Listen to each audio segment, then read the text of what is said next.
दुनिया को बेवकूफ बना लो, माँ बाप को बेवकूफ बना लो, समाज को बेवकूफ बना लो, टीचरों को बेवकूफ बना लो, पर खुद को कब तक बेवकूफ बनाओगे?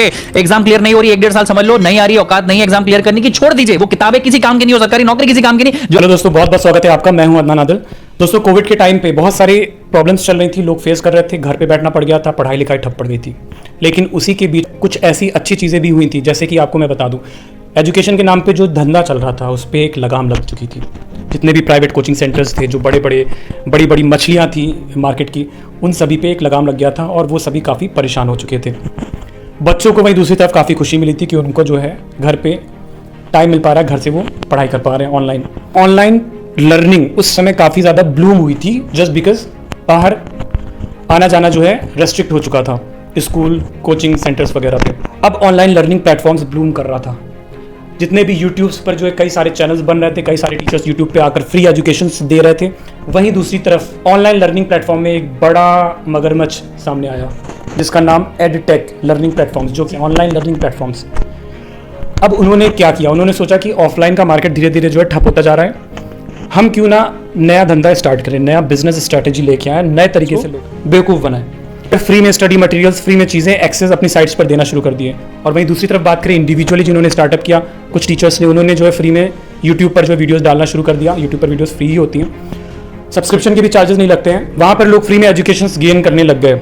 अब क्या हुआ, धीरे धीरे जब उनके सब्सक्राइबर्स बढ़ गए, वहीं दूसरी तरफ साइट्स पर जब ट्रैफिक बढ़ गए, तो लोगों ने जो है अपना सब्सक्रिप्शन निकाल दिया। उन बड़ी बड़ी कंपनीज ने, जो एजुकेशन की बड़ी बड़ी ऑनलाइन लर्निंग प्लेटफॉर्म्स थे, उन्होंने जो है इसका सब्सक्रिप्शन निकाल दिया और वो सब्सक्रिप्शन सेल आउट करने लग गए, एजुकेशन को धंधा बना दिया, कमर्शियलाइज कर दिया। वहीं दूसरी तरफ जो है जो लोग इंडिविजुअली यूट्यूब पर पढ़ा रहे थे, काम कर रहे थे, उन्होंने धीरे धीरे जो है सब्सक्रिप्शन से तो पैसे कमा ही रहे थे, व्यूज़ से, उन्होंने काफ़ी अच्छी ग्रोथ कर ली। लेकिन उनके मन में लालच आ गई, वो धीरे धीरे उन्हीं एडटेक कंपनीज को फॉलो करते करते उन्होंने भी अपनी एडटेक कंपनी खड़ी कर ली। अब वो भी जो है ऐप्स के थ्रू जो सब्सक्रिप्शन वगैरह सेल आउट करने लग गया। ये जो कंपनीज है, बड़ी बड़ी जो जाइंट मगरमच्छ हैं मार्केट के, ये लोग जो है डेटा आपका कलेक्ट कर लेते हैं। कहाँ से कलेक्ट करते हैं डेटा आपका? जो है मैंने पिछले वीडियो में बताया था आपको कि जो कुछ ऐप्स होते हैं वो परमिशन ले लेते हैं और आप अलाउ कर देते हो और आपके फ़ोन में घुस करके सारे डेटा आपके कलेक्ट कर लेते हैं, even contacts, gallery and all, सारे पर्सनल डिटेल्स। तो वहीं से वो डेटा जो है दूसरी कंपनीज को सेल करते हैं। अब ये एडटेक कंपनीज उनसे डेटा खरीद के उनको फ़ोन करती हैं, उनको मेल करती हैं। आखिरकार आते कहाँ से ये कॉन्टैक्ट्स? उनके पास यहीं से आते हैं। मेरे खुद के पास 10 से 15 बार कॉल्स आते थे उस टाइम पे, अभी भी आते हैं लेकिन अब कम हो गए। पहले बहुत ज़्यादा आते थे स्टार्टिंग में और बोलते थे कि आप सर हाई स्कूल का पैकेज ले लीजिए, हमारे पास ये, हम आपके पास टीचर भेज रहे हैं, आपको गाइड करेंगे, आपको स्कॉलरशिप प्रोग्राम में शामिल करेंगे, आपको स्कॉलरशिप दी जाएगी। उसके बाद क्या हुआ, मैं उनको कितनी बार बताया कि मैं ऑलरेडी, मेरा ग्रेजुएशन हो चुका है, I am not a student. उसके बाद भी इनका कॉल्स आते थे। एक्चुअली इन लोग करते क्या है, इन लोग 10 कॉल ब्लाइंडली जो 10 कॉल नंबर लेके जो डेटा खरीदते हैं उसमें से लेके कॉल कर देते हैं। उसमें 10 में से 2-3 लोग तो फंस ही जाते हैं जाल में, ठीक है। उसके बाद उनसे उनका काम चल जाता है, फिर वो धीरे धीरे प्रमोट करते हैं, उनसे जो है दूसरे लोग फंसते हैं, ऐसे करके इनका काम चलता है। डेटा कलेक्ट करते हैं लोग, क्योंकि उनका मेन जो है बिजनेस साइकोलॉजी होता है। अब आपको एक चीज़ बता दें, बिजनेस की एक साइकोलॉजी होती है जिसे कहते हैं प्रिंसिपल ऑफ रेसिप्रोसिटी। इस प्रिंसिपल में क्या होता है कि रेसिप्रोकल से आपको समझ में आ रहा होगा कुछ, आपको जो चीज़ फ्री में शुरू में दी जाती है, बदले में आपको उसका मोल चुकाना पड़ता है। आप किसी से कोई भी फेवर लो, आप उसको जो है पे आउट करोगे। There are no free lunches in the world.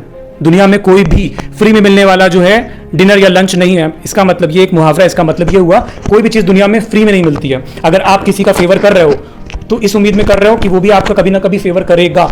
अगर आप मटेरियलिस्टिक थिंग्स नहीं इंक्लूड करते हो तो भी अगर आप किसी का फेवर कर रहे हो तो आप ये उम्मीद लगाओगे कि वो भी आपका कहीं ना कहीं फेवर करेगा।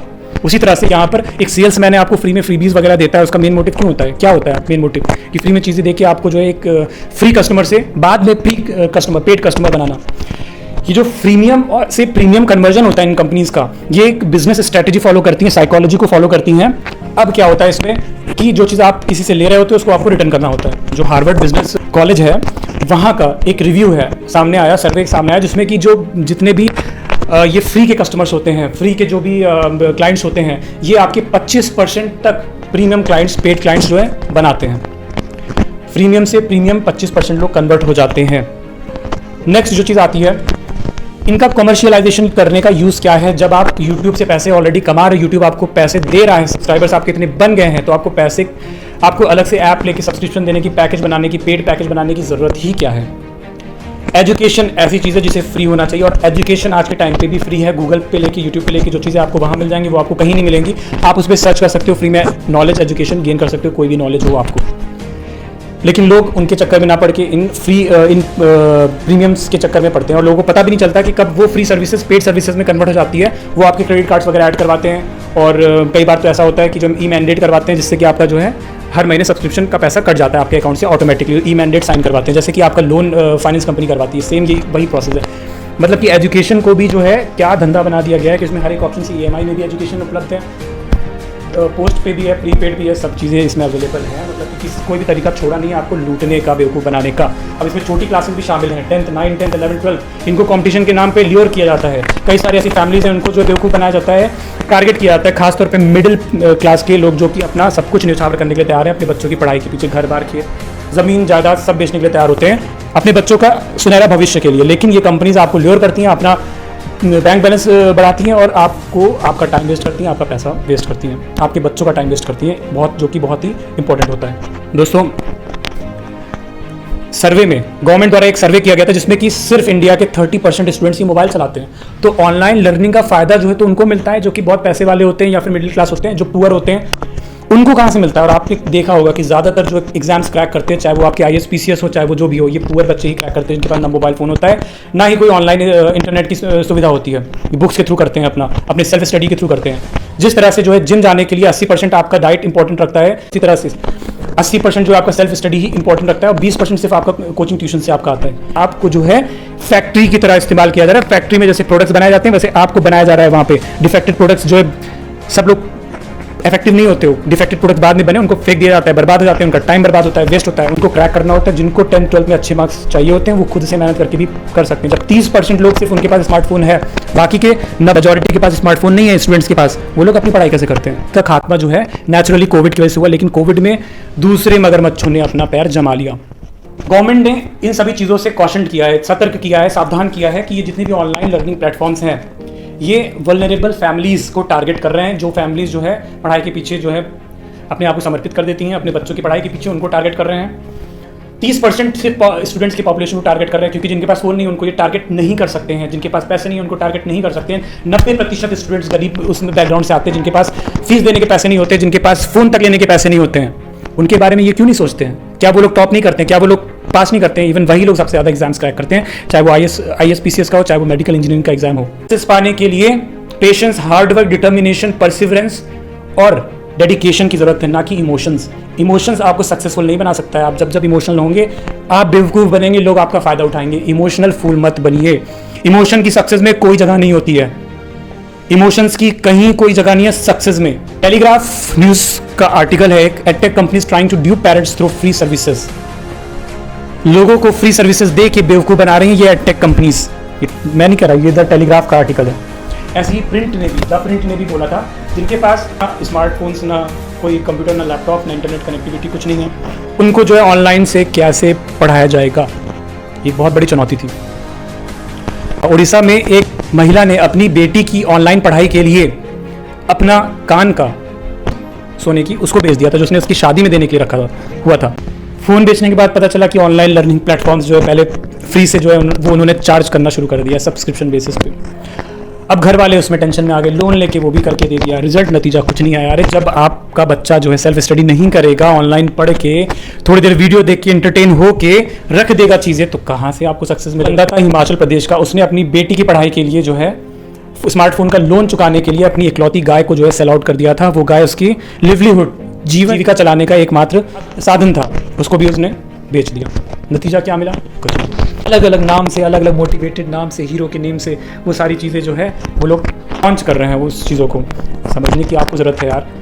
10th 12th 9th 10th ये सब में पढ़ने की आपको सेल्फ स्टडी करने की ज़रूरत है। गूगल, यूट्यूब, इतने सारे ऐसी वेबसाइट्स हैं जो फ्री में एजुकेशन देती हैं। हर एक चैप्टर के, हर एक एक्सरसाइज के, हर एक क्वेश्चन का आंसर आपको मिल जाएगा। कुछ करने की ज़रूरत है आपको, हर एक चीज़ मिल जाएगी गूगल पे, वीडियोज़ मिल जाएंगे यूट्यूब पे फ्री में। क्या ज़रूरत है आपको? हर एक बोर्ड्स की, हर एक लैंग्वेज में चीज़ें आपको मिल रही हैं, हर एक सब्जेक्ट्स की, हर एक क्लास की, कॉम्पिटिशन तक की। क्या ज़रूरत है इनके चक्कर में पढ़ने की? क्यों इनको आप धनवान बना रहे हो? अजीम प्रेमजी का नाम आपने सुना होगा, जो कि विप्रो के CEO हैं, विप्रो के फाउंडर हैं। विप्रो कंपनी IT कंपनी है। ही इज़ अ बिलियनियर, लेकिन फिर भी वो अडानी अंबानी से बहुत नीचे आते हैं। क्यों? क्योंकि वो अपना मोस्टली जो इनकम है उसको जो डोनेट कर देते हैं, नेटवर्थ अपनी डोनेट कर देते हैं किसमें? चैरिटी में। कोविड के टाइम पे 9,713 करोड़ रुपए जो है अजीम प्रेमजी ने डोनेट किया था।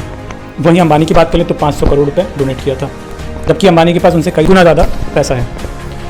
यहाँ बात होती है कि एक डेडिकेशन के साथ वर्क करता है और एक बिजनेस के लिए वर्क करता है, एक लोगों के लिए काम करता है और एक बिजनेस के लिए काम करता है, अपने लिए काम करता है। टाटा और अजीम प्रेमजी जैसे लोग देश के उद्धार के लिए, लोगों के लिए काम कर रहे हैं। उसी तरह से अगर हम कंपेयर करें तो कई सारे ऐसे लोग हैं जो कि इतने फेमस नहीं है, फ्री में चीज़ें दे रहे हैं, ऑफलाइन ऑनलाइन चीज़ें पढ़ा रहे हैं एजुकेशन, क्योंकि वो जानते हैं एजुकेशन सबका बेसिक राइट है और वो दे रहे हैं, क्योंकि ज्ञान बांटने में कोई पैसा खर्चा नहीं हो रहा है उनका, तो वो क्यों किसी से पैसे चार्ज लें। ज्ञान कोई ऐसा प्रोडक्ट तो है नहीं कि आपको बनाने के लिए रॉ मटेरियल्स की जरूरत पड़ेगी, वो आपके दिमाग में, और आप खर्च करोगे जितना उतना ही ज़्यादा आपको मिलेगा। तो फिर आप क्यों नहीं इसको बेइंतहा खर्च करते हो, अपना ज्ञान बढ़ाते हो खर्च करके, क्यों आप पैसों के चक्कर में पड़ते हो, क्यों मोनेटाइज करते हो इस चीज़ को, क्यों आप प्रोफेशनलिज्म करते हो, इसमें समझने की ज़रूरत है। अजीम प्रेमजी ने सीबीएसई के साथ मिलके एजुकेशन को बेटर बनाने के लिए टाई अप किया है, फ्रेमवर्क एजुकेशन का बेटर बनाने के लिए उन्होंने टाई अप किया है सीबीएसई के साथ। वो भी चाहते तो उनके लिए कौन सी बड़ी बात है एक एडटेक कंपनी खड़ी करने की, लेकिन उनको बिजनेस नहीं करना, उनको पता है उनको बिजनेस एडटेक कंपनी से किसी का भला नहीं होने वाला है। वो जो चीज़ें फ्री में एजुकेशन सिस्टम में सुधार करने से भला होने वाला है लोगों का, ना कि एडटेक कंपनी खड़ी करने से, नए क्लासेस खड़े करने से, लोगों को इमोशनली ब्लैकमेल करके, मोटिवेट करके। ये कोई तरीका नहीं होता है। मोटिवेशन आप दूसरों से मोटिवेट कभी नहीं हो सकते, खुद से मोटिवेट होने की कोशिश करो, खुद से मोटिवेट करो, मोटिवेट होने की कोशिश करो, अगले दिन कुछ एड ऑन करो, उससे मोटिवेट करो कि हमने कितना एफर्ट डाला, हमको ये रिजल्ट मिला। खुद आप जितना अपने आप को मोटिवेट कर सकते हो उतना आपको कोई और मोटिवेट नहीं कर सकते। जो टॉपर्स होते हैं उनसे ज़रा पूछना कितना टाइम वो सेल्फ स्टडी पे बिताते हैं, कितना वो डिपेंडेंट होते हैं टीचर्स के ऊपर, आपको खुद ही इसका आंसर मिल जाएगा। ऊपर एक भार आता है घर वालों का कि हमने तुम्हारे पास इतने लाख रुपए खर्चा किए, जिंदगी भर ताने सुनो कि इतने लाख रुपए खर्चा किए। घर वालों को क्या पता कि वो खर्चा करने का कोई मतलब ही नहीं था। जिनको क्रैक करना होता है, कुछ भी पास करना होता है, इतने परसेंटेज लाने होते हैं, वो उतनी टाइम वो ले आते हैं, उनको ज़रूरत नहीं होती कि ज़रूरत पड़ गई, डिपेंड हो गया जो ज़िंदगी पर डिपेंड रहता है, वो कभी कुछ महान नहीं कर पाता। कंपटीशन क्लासेस वाले जो ऑनलाइन क्लासेस जो लेते हैं या फिर जो कोटा वगैरह जितनी बड़ी कोचिंग क्या करते हैं कि इतने सारे बच्चों को एक साथ पढ़ा देते हैं, इंटरेक्ट नहीं हो पाते हैं। प्लस वहाँ पर आपको इतनी भीड़ में जो है सवाल खड़े होकर सवाल पूछने में भी काफ़ी शर्म आएगी, आपका डाउट नहीं क्लियर हो पाएगा। इस वजह से काफ़ी लोग रुक जाते हैं, कुछ भी क्वेश्चन पुटअप करने से पहले रुक जा। खुद का मोटिवेशन बनने की ज़रूरत है यहाँ पे। अब ये 30% लोगों से क्या जो सिलेक्शन IIT JEE में होता है, ये 30% जिनके ऊपर एडटेक कंपनीज फोकस करती हैं, इन्हीं 30% से होता है स्टूडेंट से। वो जो 60% है उनमें से कोई सेलेक्ट नहीं होता है, अधिकतर लोग उन 60% से सेलेक्ट होते हैं। आप सर्च कर लेना, जितने वो 60% से सेलेक्ट होते हैं उतने ये 30% से उसका आधे के आधे भी नहीं सेलेक्ट होते होंगे। तो क्या फायदा है इस चीज़ का? उनके बारे में क्यों नहीं बात करते हो जो पास नहीं कर पाते हैं, जो फेल हो जाते हैं, उनके बारे में बात क्यों नहीं करते हो? एक चीज़ आपको और बताते हैं, जहाँ ये कंपनीज जो है बोलती हैं कि आप बार बार ट्राई करते रहो, अच्छी बात है, हार नहीं मानने के लिए बोलती हैं, बहुत अच्छी बात है, लेकिन एक फिक्स टाइम बताओ ना कि इतने टाइम पे आपको खुद सोचना पड़ेगा कि हमको IIT या नीट क्रैक करना है 1 साल या 2 साल मैक्स टू मैक्स, उससे ज़्यादा टाइम एक टाइम बाउंडेशन में करके रखते हुए चीज़ें करनी पड़ेंगी आपको। लेकिन टाइम बाउंडेशन आप नहीं करते हो तो 10 साल लग जाते हैं, फिर भी कम पड़ जाता है, और फिर उसके बाद आप डिप्रेशन में आ जाते हो। टाइम सुनहरा अवसर अपना ज़िंदगी का आप वेस्ट कर चुके होते हो। टाइम बाउंडेशन बहुत ज़्यादा ज़रूरी है, जो ये कंपनीज कभी नहीं बोलेंगी आपको कि टाइम बाउंडेशन में करके दिखाओ। सरकारी नौकरी पे जो अपना 5 साल 6 साल जवानी बर्बाद करते हैं वो बर्बाद ना करे। अगर आपको मिल रहा है तो आप पकड़िए, नहीं मिल एक और चीज बोलूंगा, बहुत सारे लाखों युवाओं को पता है उनसे एग्जाम क्लियर नहीं होगी, फिर भी टाइम वेस्ट करते खुद का भी और अपने माँ बाप का। दुनिया को बेवकूफ बना लो, माँ बाप को बेवकूफ बना लो, समाज को बेवकूफ बना लो, टीचरों को बेवकूफ बना लो, पर खुद को कब तक बेवकूफ बनाओगे? एग्जाम क्लियर नहीं हो रही, 1-1.5 साल समझ लो, नहीं आ रही, औकात नहीं है एग्जाम क्लियर करने की, छोड़ दीजिए। वो किताबें किसी काम की नहीं हो, सरकारी नौकरी किसी काम की नहीं, जो आपके जीवन के मतलब एनर्जेटिक समय 5 से 6 साल उस एग्जाम में, एक पेपर में और एक कमरे में आप बिता रहे हैं। आपको सबसे अच्छा आप जानते हैं, मुझे पता था 1-1.5 साल में कि मुझसे कैट क्लियर नहीं हुई, मैंने छोड़ दिया। काहे मैं अपना 5 साल वेस्ट करूं? अगर 5 साल आप एक सरकारी नौकरी के पीछे वेस्ट कर सकते हैं तो सोचिए अगर आपने वही 5 साल लगा दिए, जो कि एक इन्वेस्टमेंट है, आज नहीं तो कल अगर आपका धंधा सक्सेसफुल होना हो, as an individual, as a व्यक्तित्व में आप अपने आप में बहुत सक्सेसफुल आदमी बन सकते हैं। आपको लगता है कि आप उसके लिए सक्षम नहीं हो, अपना पूरा टाइम आप वेस्ट मत करो उसके पीछे। हो सकता है आप किसी और चीज़ के लिए बने हो, किसी और चीज़ में आपकी सक्सेस लिखी हो, आप उसके लिए ट्राई करो ना। आपको जितना टाइम देना था आप दे चुके, अगर नहीं हो पा रहा है तो आप उसको छोड़ के दूसरा करो। इसमें हार मानने वाली कोई बात नहीं है, आप कोशिश कर रहे हो, लगातार कर रहे हो, आपने अपना सिर्फ डायरेक्शन चेंज किया है। ज़रूरी नहीं है कि जो है हर कोई जो है डॉक्टर इंजीनियर ही बने, तो इस चीज़ पे जो है फोकस करिए, और जहाँ तक हो आप जो है सेल्फ स्टडी करिए।